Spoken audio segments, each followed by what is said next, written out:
vayas a quedar. Muy pronto le veremos, muy pronto la trompeta sonará. Hola, ¿cómo están? Soy Vladi. Un saludo y bienvenido a este espacio creado para ti, con un mensaje de alerta en estos últimos tiempos. Jesús viene ya, ven a llorar, no te vayas a quedar. Muy pronto le veremos, muy pronto la trompeta sonará.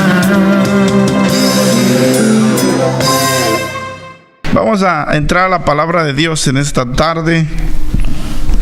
Vamos a concluir con estas enseñanzas que hemos venido aprendiendo de la palabra de Dios respecto al Evangelio y a la persona de Jesucristo desde el Antiguo Testamento. Ya hemos hablado muchas cosas respecto a cómo Satanás trató de impedir que Jesucristo naciera. Satanás trató de frustrar el sueño de Dios, de que Jesucristo viniera a la tierra.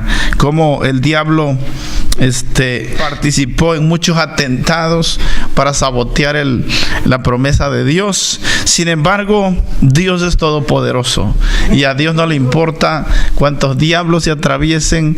Dios lo que dijo, así lo hará. Dice el Salmo 115, Jehová es uno en el cielo y en la tierra, y todo lo que quiso ha hecho. Así que el diablo no tiene arte ni parte en nuestra vida. Dice el Señor Jesucristo, ni las puertas del infierno prevalecerán contra la iglesia. Y la iglesia es usted y yo. Somos nosotros la iglesia de Dios. Más bien nosotros no tenemos que tener miedo. Todo lo que el diablo haga es contra él. Porque el diablo muchas veces viene a tu vida y te dice de tu pasado y te habla de lo que eres, de lo que fuiste, y a veces te trae a tu mente y al final de cuentas te trae tu vida pasada. Y al final de cuentas terminas frustrándote, aceptándole y diciendo, sí, Satanás tiene razón. Pero cuando tu fe está puesta en el Señor Jesús y el blanco que va siguiendo es Cristo Jesús, eso no importa. Tú tienes que decirle al diablo, tú me hablas de mi pasado, yo te hablo de tu futuro. Te vas a podrir en el infierno, allí es tu lugar. Amén. Así que nosotros estaremos gozando allí en el cielo con el Señor. Vamos a continuar con estas enseñanzas. Rápidamente quiero que busquemos en Isaías capítulo 53. Isaías capítulo 53. Vamos a leer del versículo 1 al versículo 8. Dice, ¿quién ha creído a nuestro anuncio? ¿Y sobre quién se ha manifestado el brazo de Jehová? Subirá cual renuevo delante de él, y como raíz de tierra seca, no hay parecer en él, ni hermosura. Le veremos más sin atractivo para que le deseemos. Despreciado y desechado entre los hombres, varón de dolores, experimentado en quebranto, y como que escondimos de él el rostro. Fue menospreciado y no le estimamos. Ciertamente llevó él nuestras enfermedades y sufrió nuestros dolores. Y nosotros le tuvimos por azotado, por herido de Dios y abatido.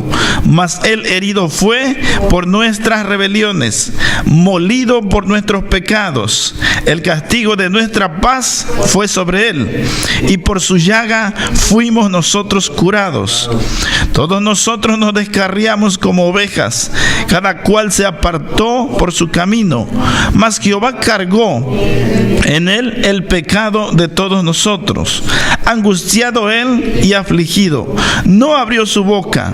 Como cordero fue llevado al matadero, y como oveja delante de sus trasquiladores. Enmudeció y no abrió su boca. Por cárcel y por juicio fue quitado, y su generación, ¿quién la contará? Porque fue cortado de la tierra de los vivientes, y por la rebelión de mi pueblo fue herido. El profeta Isaías está hablando acerca de Jesucristo. 750 años aproximadamente Isaías escribe esta palabra, ¿ok? Anunciando la venida de Cristo. O sea, todavía Jesucristo no nacía. Faltaban 700 o 750 años para que el Mesías naciera de una virgen, y ya Dios le estaba revelando y le estaba mostrando al profeta Isaías lo que él iba a hacer, ¿ok? Así que a lo largo de toda la palabra de Dios, desde el texto clave que hemos tomado de Génesis 3:15, y a lo largo de todo lo que el evangelio, de todo lo que la profecía de Cristo ha pasado, y pasa por Abraham, pasa por Isaac, y pasa la profecía por Moisés, y pasa por el pueblo de Israel, por los reyes, por los profetas, y ahora por el profeta mayor, por el profeta Isaías. Así que Dios le revela a Isaías lo que iba a hacer 700 años antes de que Cristo viniera. Dios le dice a Isaías: esto es lo que va a acontecer, y Dios le da la visión y la revelación. En otra parte de la palabra de Dios, Dios le revela, le muestra a Isaías que Jesucristo nacería de una virgen, como lo miramos el domingo pasado. Es increíble el plan de Dios, ¿ok? La Biblia es la única verdad absoluta. Nosotros no podemos confiar en los escritos de don fulano de tal, en los escritos de aquel literato, de aquel historiador, de aquellas personas que han sido celebridades aquí en la tierra. No podemos confiar en sus escritos, pero la palabra de Dios es el único libro en el que podemos confiar. Los científicos siempre atacan la Biblia. Los filósofos, los escépticos siempre van a atacar la palabra de Dios y van a tratar de poner en ridículo el mensaje de Dios. Hay mucha gente que dice que no se rebaja a creer en la Biblia y en lo que Dios dice, porque es un evangelio sencillo, porque son palabras sencillas, ¿ok? O sea, ellos se creen tan importantes, ellos se creen tan sabios, pero dice la palabra misma de Dios, les responde a ellos, que dice que se envanecieron en sus razonamientos y profesando ser sabios, se hicieron necios. O sea, todo aquel que niega a Cristo, todo aquel que niega la existencia de Dios es un necio, dice la palabra de Dios. Es una persona que vive en oscuridad. La necedad es compañera de la ignorancia, ¿ok? Y todo aquel que vive en la ignorancia, la traducción original de esta palabra es oscuridad, ¿ok? Así que por eso el Señor Jesucristo dijo: yo soy la luz, ¿ok? Yo soy la luz, dice el Señor Jesucristo. Y cuando tú conoces a Cristo, Él también dijo: yo soy la verdad. O sea, Él es la verdad y Él es la luz. O sea que si tú conoces a Cristo, conoces la verdad absoluta. No hay otra verdad, ¿ok? Mucha gente se cansa de buscar y buscan en la brujería, buscan en el comunismo, buscan en la hechicería, buscan en el zodiaco, en los horóscopos, buscan en la filosofía, buscan en el sexo, buscan en el alcohol, en la droga y en todo ese mundo de perdición, y se cansan de buscar, y al final de cuentas el diablo los mata, se suicidan y se los lleva al infierno. ¿Me entiende por qué? Porque están buscando en el lado equivocado. El camino está errado, está equivocado el rumbo que llevan. Por eso Jesucristo dice: yo soy la verdad y yo soy la luz. Cuando conocemos a Cristo, haz de cuenta que se nos corre un velo en la mente y en el corazón y vemos, ¿ok? Se nos quita un velo de los ojos y vemos. Alcanzamos a ver la luz, porque Jesucristo es la verdad y es la luz. Él nos ilumina. Dice el Señor a través del salmista David: lámpara es a mis pies tu palabra y lumbrera en mi camino. Así que el hombre busca donde quiera, menos en Dios. El último recurso de la gente es buscar a Dios, ¿ok? Y yo creo que debería de ser el primer recurso. Teníamos que buscar primero a Dios. Pero entonces la palabra de Dios nos muestra que entre las leyes de las probabilidades era difícil que Jesucristo naciera, ¿ok? Entre las leyes de las probabilidades era difícil, ¿ok? No era congruente de que Jesucristo naciera y de que la profecía pudiera llegar. Esa profecía que Dios le dio a Satanás y esa sentencia en el huerto del Edén: entre ti y la mujer, y entre tu simiente y la simiente suya, ella te herirá en la cabeza y tú le herirás en el calcañar. Habrá una enemistad entre ambos, entre tú y la mujer. Ahora, hay muchas cosas que se derivan de esto, ¿ok? Pero entre las leyes de las probabilidades era difícil que Jesucristo viniera a cumplir esa profecía, ¿ok? La esterilidad de Sara, era difícil que Sara tuviera un hijo llamado Isaac. Pero sin embargo, Dios le trajo personalmente el mensaje y le dice: de aquí a un año vas a dar a luz, vas a abrazar un bebé. Abraham tenía 90 o 99 años aproximadamente. Sara tenía 75 años. Según la ciencia médica, entre los 40 años en adelante es difícil concebir ya en la mujer. Es difícil que haya familia, ¿me entiende? Y mucho menos en la vejez. Abraham ya tenía 99 años. Sin embargo, todo lo que para nosotros es imposible, para Dios es posible. Dios no lo considera un problema. Dios lo que nos invita a nosotros es creerle, ¿ok? Dios dice: voy a hacer esto, pero si tú lo crees. Sin embargo, dice la Biblia que sin fe es imposible agradar a Dios. Tú no le puedes agradar a Dios cantando, predicando, orando, tocando bonito. No le puedes agradar a Dios, ¿entiendes? ¿Sabes cómo le vas a agradar a Dios? Si tienes fe. Ahí está. Sin fe es imposible agradar a Dios. Entonces, para Dios no es ningún problema. Él te prometió y Él te lo va a cumplir. Nada más que en su momento, a su tiempo, al tiempo de Dios. Eso fue lo que Dios le enseñó a todos aquellos que involucran la genealogía del Señor Jesucristo, desde que Dios le dio la promesa en el huerto del Edén a la humanidad, o más bien que Dios nos trajo este mensaje de que Cristo nacería de una virgen hasta la cruz, hasta que Cristo pronunció sus últimas palabras: consumado es, Padre, en tus manos encomiendo mi espíritu.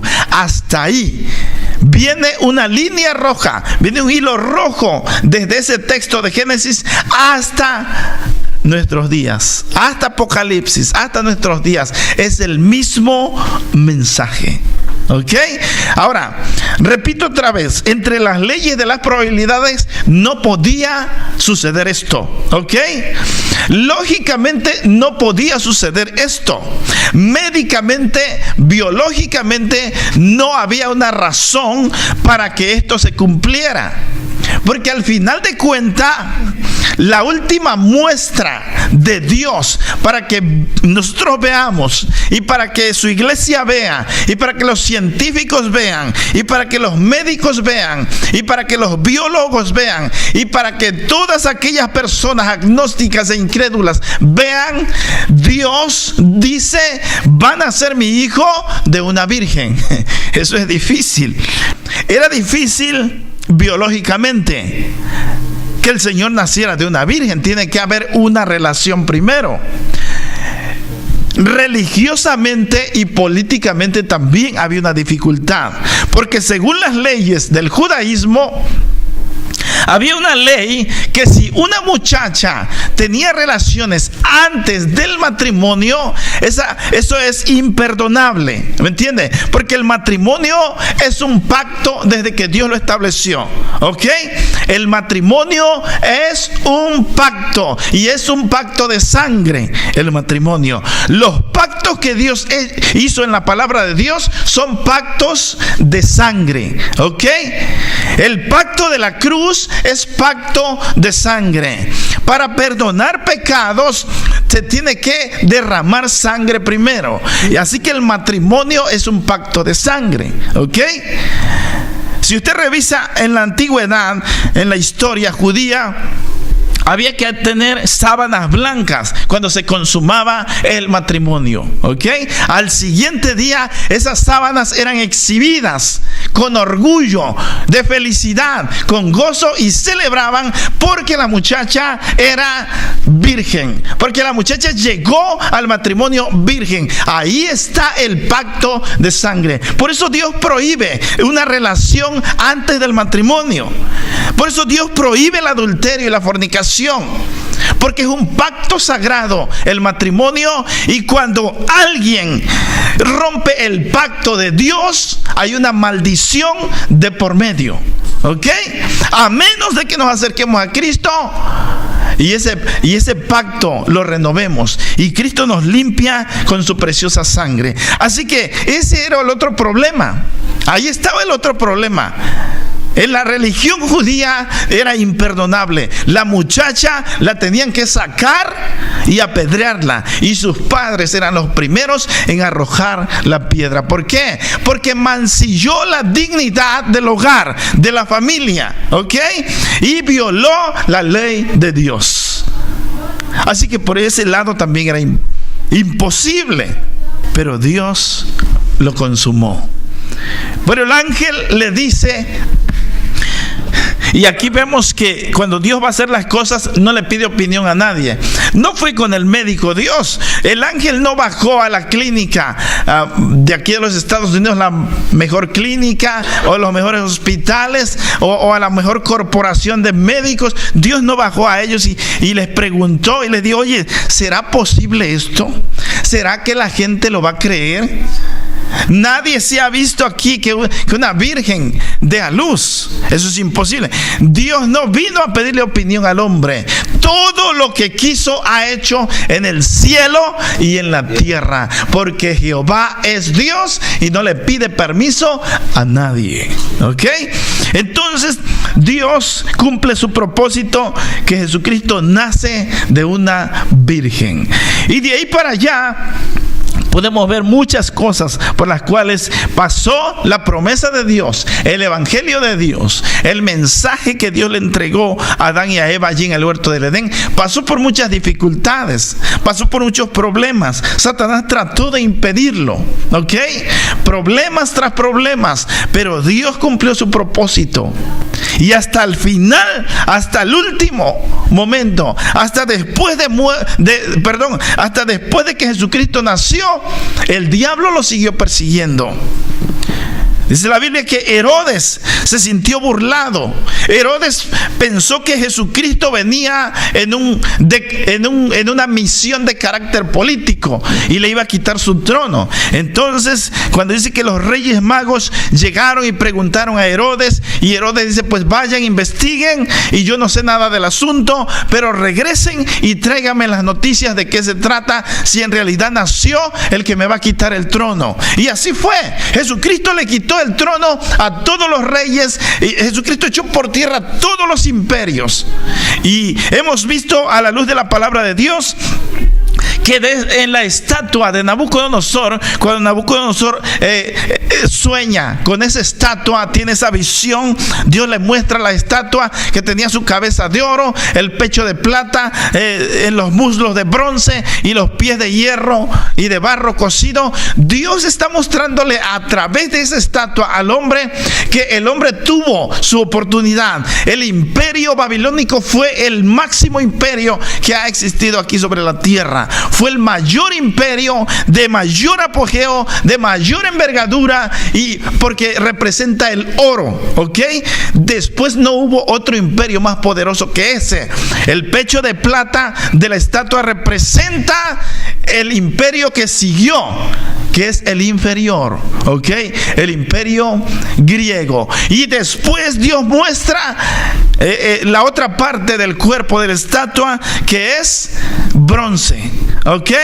O sea, Dios nos está diciendo, así está el hombre en decadencia. El hombre está en decadencia. Jamás el hombre va a volver a dominar como dominó Nabucodonosor, excepto cuando el anticristo se levante y el anticristo venga aquí en la tierra y gobierne el mundo, que va a ser por 3 años y medio aproximadamente, pero no más. Entonces Dios nos muestra que el hombre va en decadencia. Jamás se va a levantar otro imperio de oro, ¿ok? Otro imperio en la época de oro.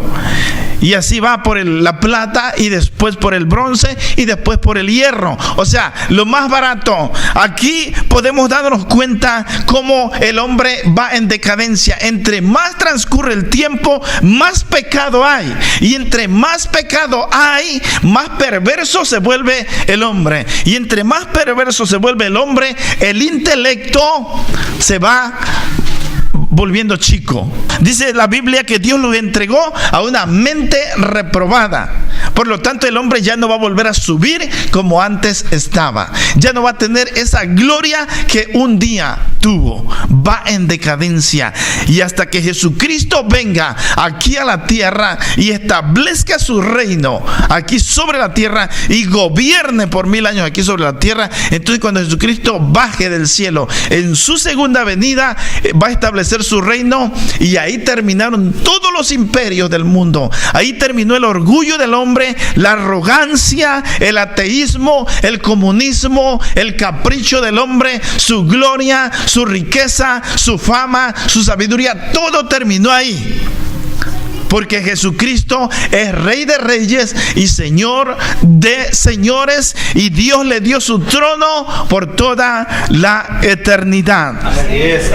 Así que la Biblia nos enseña que tuvo que haber una mano sobrenatural. Tuvo que haber detrás de todo esto una mano poderosa, para que de Génesis 3:15 hasta la cruz, hasta que Cristo pronunciara las últimas palabras: Padre, en tus manos encomiendo mi espíritu, tuvo que haber algo sobrenatural, algo poderoso, algo que no está en el ser humano hacer, ni en la ciencia médica, ni en el hombre, ni en el intelecto humano. Nada puede hacer el hombre de lo que Dios hizo. Solamente Jesucristo, solamente Dios puede hacer lo que hizo.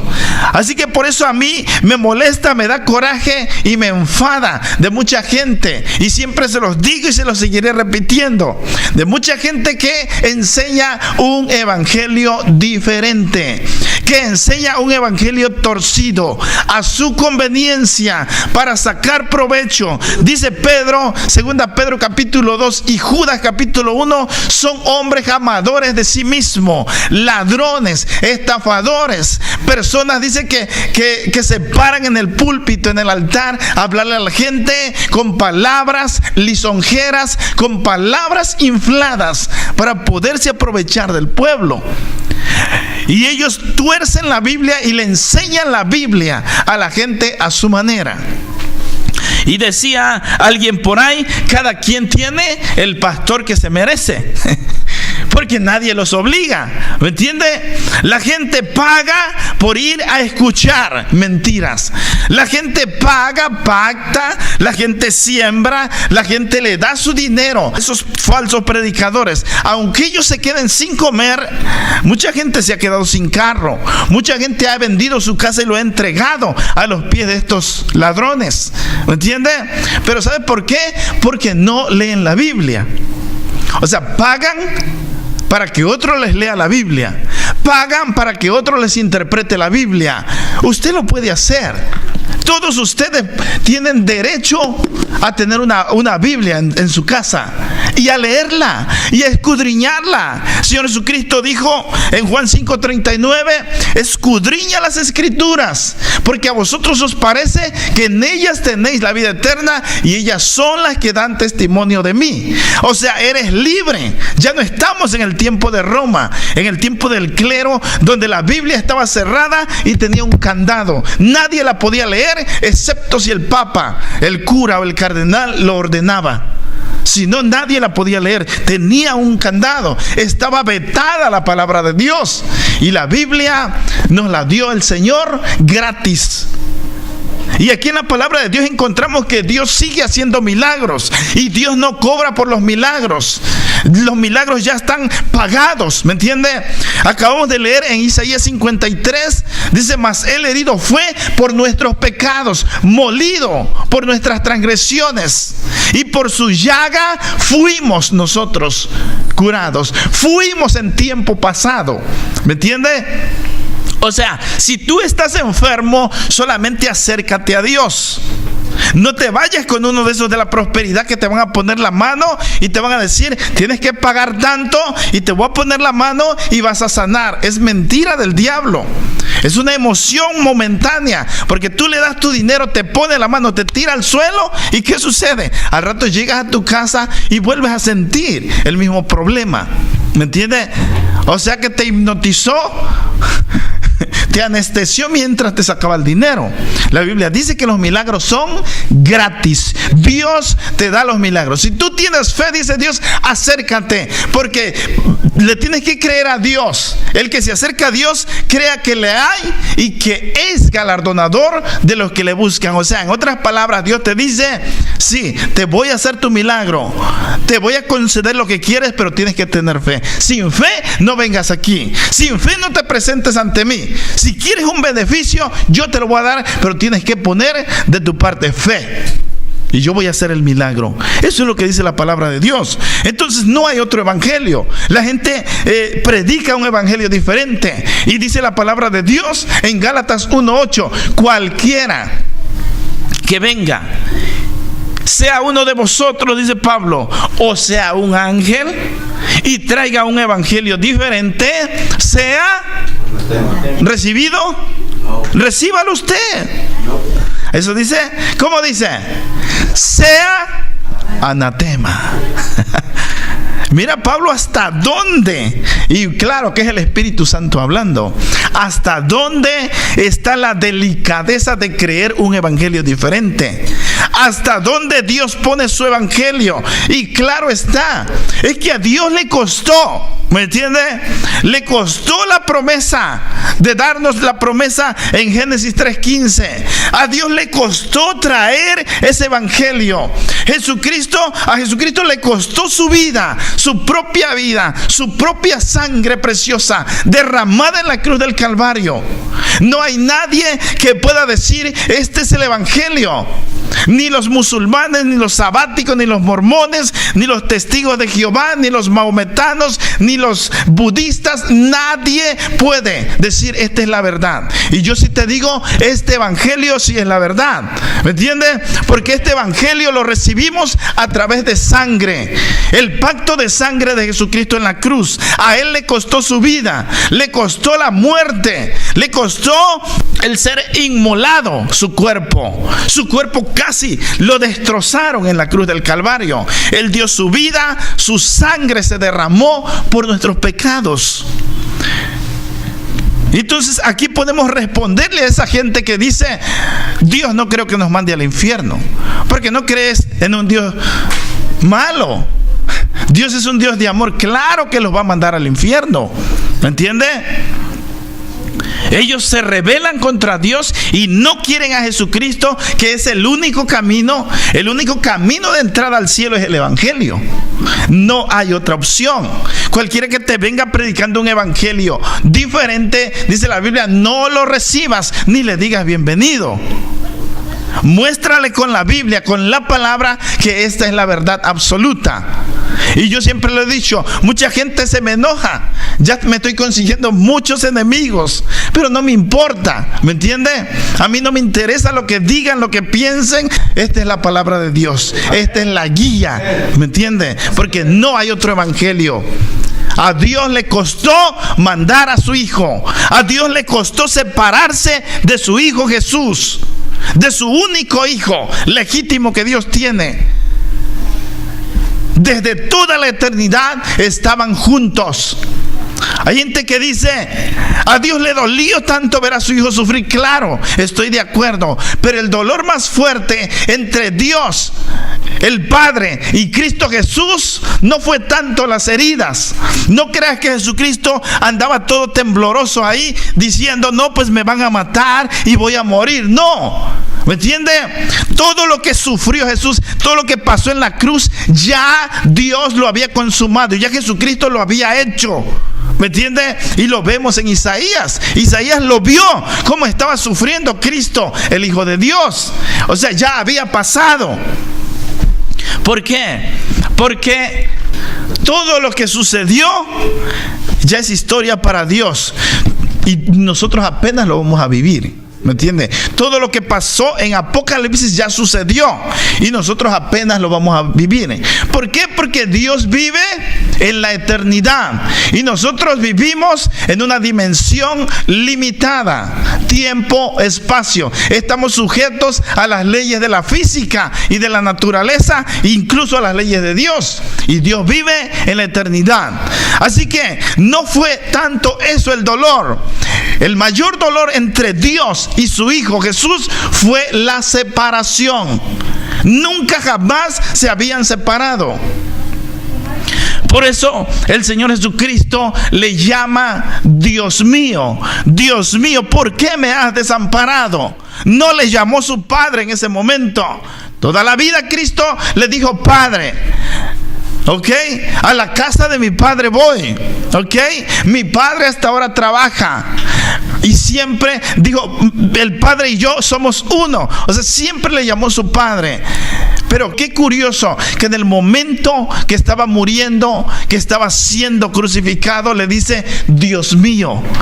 ¿Por qué? Porque hubo una separación. Ya no hubo la confianza de llamarle su Padre, porque en ese momento estaba recibiendo el Hijo de Dios, Jesucristo, tu pecado y mi pecado. La maldición de todo el mundo, de toda la tierra, estaba cayendo sobre su cuerpo. Por eso es que Dios quita su mirada. Y por estas dos razones, porque Dios es santo y justo y Él no puede mezclarse con el pecado. Y como Jesucristo dijo, el Padre y yo somos uno, en ese momento tuvo que haber una separación. Dios no participó del pecado. Jesucristo, Él cargó nuestros pecados y nuestras maldiciones en ese momento. Por eso le llamó Dios mío, ya no le llamó su Padre. Pero después de que el Señor Jesucristo padeció, después de que el Señor Jesucristo fue crucificado y resucitó al tercer día, entonces dice, voy a la casa de mi Padre y regreso por ustedes. Y el Señor Jesucristo después se le aparece a Juan, pero ya no como el corderito, ya no como Isaías lo vio, que como cordero fue llevado al matadero. Ahora dice que se le presenta con ojos de fuego, con sus pies como bronce bruñido refulgente y sus pelos blancos como la lana. Y de su boca salía una espada aguda de 2 filos y venía con poder. Lo vio Juan. ¿Me entiende? En la cruz Jesucristo es el Salvador. ¿Ok? Ese es el sacrificio que hizo por nuestros pecados, por amor a nosotros. Pero cuando Él regrese, ya va a regresar como juez. Dice que cuando Él venga, a los de la derecha les dirá, venid benditos de mi Padre, heredad el reino de los cielos, preparado para vosotros desde antes de la fundación del mundo. ¿Ok? Y a los de la izquierda, ¿qué les va a decir? Apartaos de mí al fuego eterno. Está ejecutando el juicio el Hijo de Dios. Así que no hay tampoco nada de verdad respecto a lo que dicen que el Padre o el Señor no los mandará al infierno. Dice que el alma que pecare, esa morirá. Así que el Evangelio no es antiguo, es eterno. A pesar de los años que tiene desde que Dios nos lo ha revelado, nunca ha sido modificado. Ha mantenido su consistencia con una precisión que solo Dios puede hacer. Jesucristo puso como autoridad su palabra. ¿Ok? Jesucristo, cuando en el capítulo 4 de San Mateo, cuando el diablo fue a tentarle aquel ser desvergonzado fue a tentar al Señor Jesucristo. Jesucristo le pone delante la autoridad de la palabra. ¿Qué le dijo el Señor Jesucristo? Escrito está, Satanás. ¿Ok? Está escrito en la Biblia. Y lo que Dios escribió en su palabra se tiene que respetar. Es una ley. ¿Ok? Esta es una ley. Como las leyes que hay aquí en los Estados Unidos y en cualquier país. Son leyes establecidas de gobierno, leyes civiles, en la política. Pero también hay leyes en la física. Leyes de la termodinámica, leyes de la entropía, las leyes de la gravedad. O sea, hay leyes, ¿me entiende? Pero sobre todas las leyes está esta. Este es el modelo de leyes.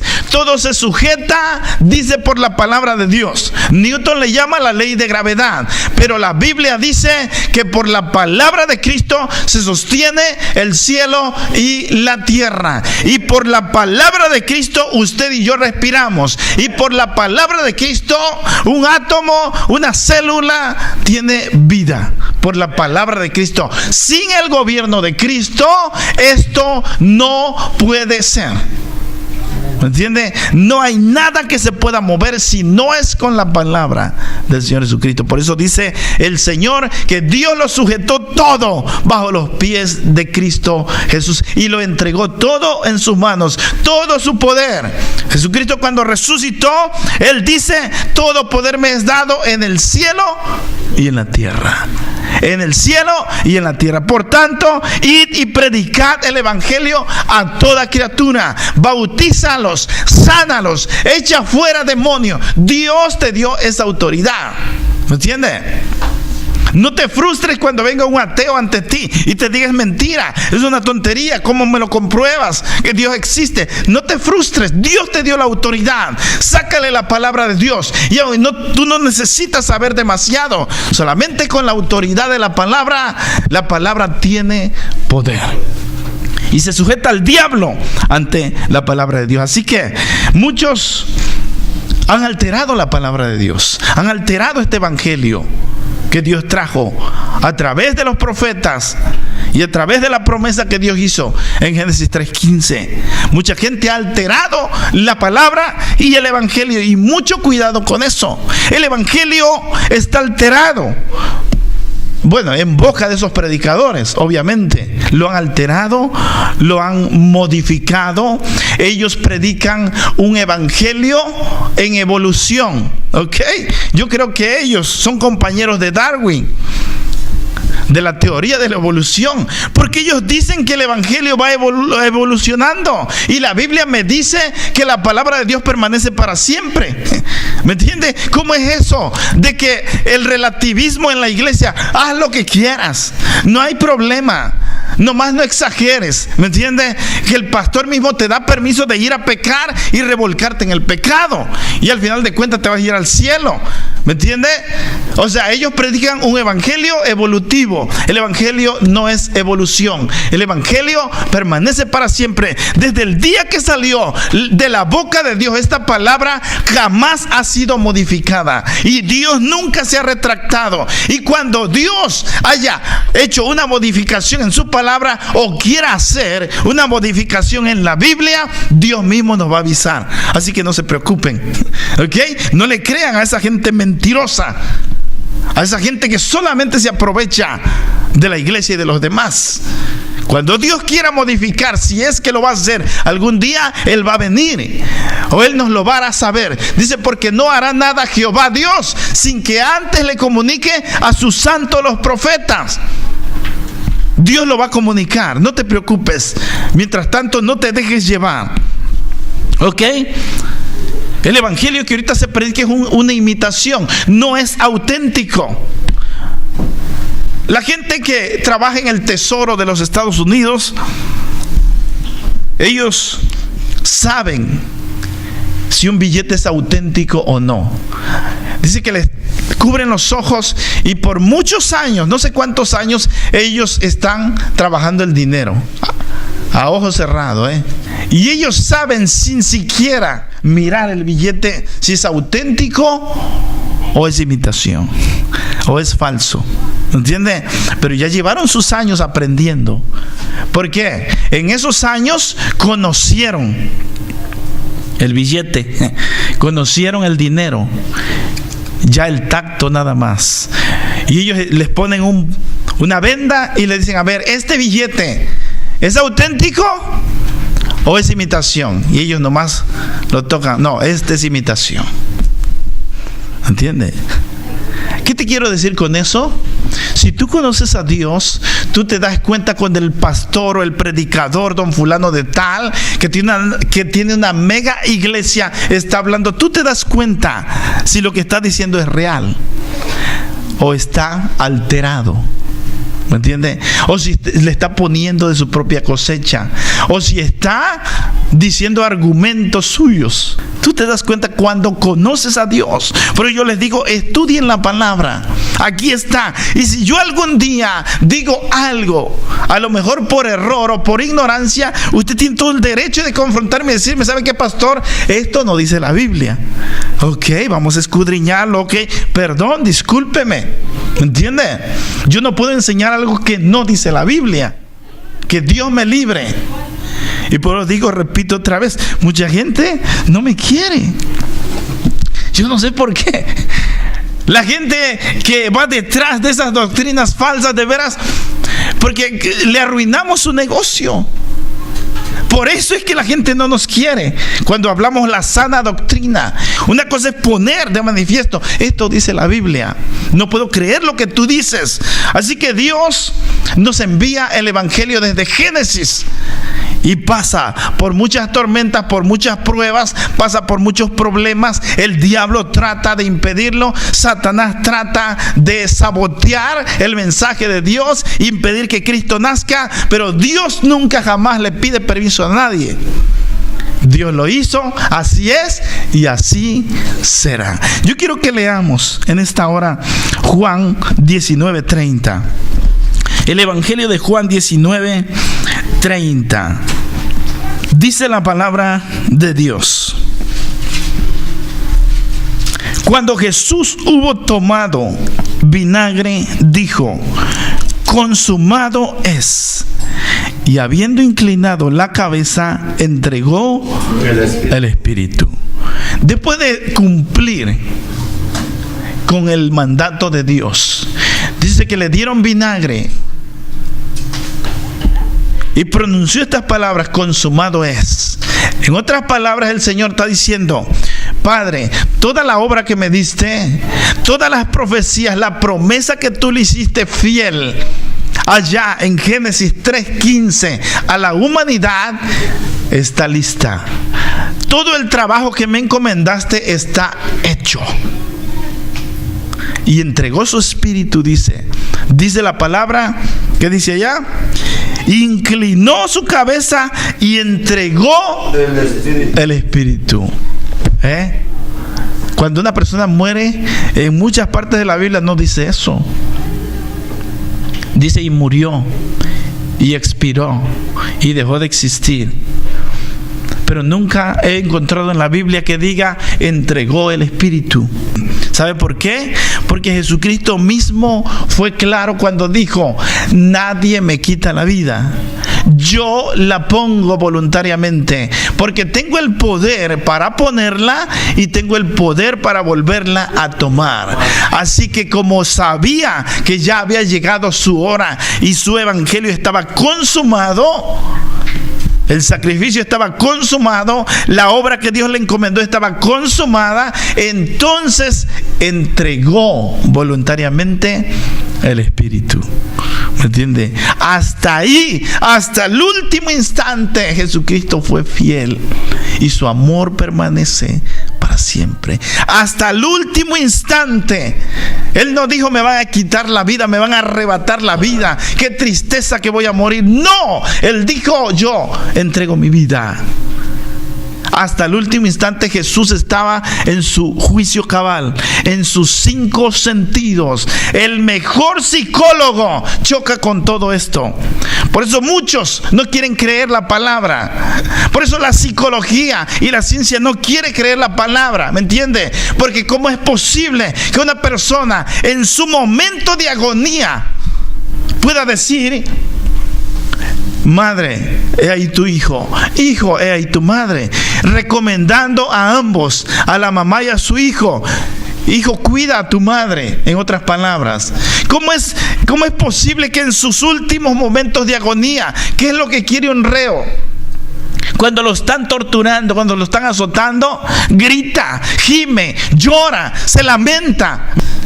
Jesucristo estaba en sus 5 sentidos. ¿Sabe por qué? Por amor a usted y a mí. Porque estamos en el corazón de Dios. Porque nosotros somos la iglesia del Señor. Porque por amor a ti, Él quería demostrarte que te amaba, y no hubo otra manera de demostrarlo sino muriendo por nosotros voluntariamente. A cada instante, a cada paso, el Señor decía: este templo va a ser destruido, refiriéndose a su cuerpo, pero al tercer día lo voy a levantar. Me van a apresar, voy a morir, pero no se preocupen, al tercer día voy a resucitar. ¿Me entiende? El Señor tenía presente todo eso, bien presente, donde encontramos plasmado el amor de Cristo. ¿Cómo sabemos que Cristo nos ama? Porque dio su vida. No dio oro, no dio plata, no dio regalos, no dio riquezas, no dio dinero. Dio su vida, su sangre preciosa por nuestros pecados. El Evangelio de Cristo, desde el Antiguo Testamento hasta la cruz, Jesucristo fiel siempre se mantuvo con su mirada hacia la cruz. Nunca titubeó, nunca tuvo miedo, nunca dijo: mejor no lo hago, mejor hay que hacerlo de otra manera, Padre. No, Él fue como cordero obediente. Así que hay más razones para que Dios mande a la gente al infierno, a la gente que se rebela, a la gente que no le ama y que no le cree, porque fue todo lo que Dios dio, su hijo, su único hijo. ¿Entiende? Así que esa sangre y ese sacrificio no fue en vano. Vamos a estar de pie, vamos a orar a Dios, vamos a darle gracias a Dios. Yo les recomiendo a ustedes, de veras, de todo corazón, no presten oído a las falsas doctrinas. Y les sigo intimando cada día: presten oído a la palabra de Dios. Si es de Dios o si tú crees que no es de Dios, compáralo con la Biblia. Cierre sus ojos, dele gracias a Dios, dile: gracias, Padre, por tu palabra. Gracias porque me dejaste una Biblia, Señor, y con toda libertad la puedo escudriñar, la puedo leer, Señor. Yo puedo comparar si aquel predicador está hablando la verdad o no. Abre mi mente, mi corazón cada día. Dame sabiduría, dame ciencia, Señor. Dame discernimiento, oh Dios, para poder hablar tu palabra y para poder, Señor, escuchar, guardarla y retenerla en mi corazón. La Biblia, que es tu palabra, la única verdad absoluta. Muy pronto la trompeta sonará. Para más información, búsquenos en www.churchoftheamericasla.com. Muchas gracias por su sintonía, esperando que Dios le bendiga abundantemente. Vela, llora, no te vayas a quedar. Muy pronto le veremos. Muy pronto la trompeta sonará.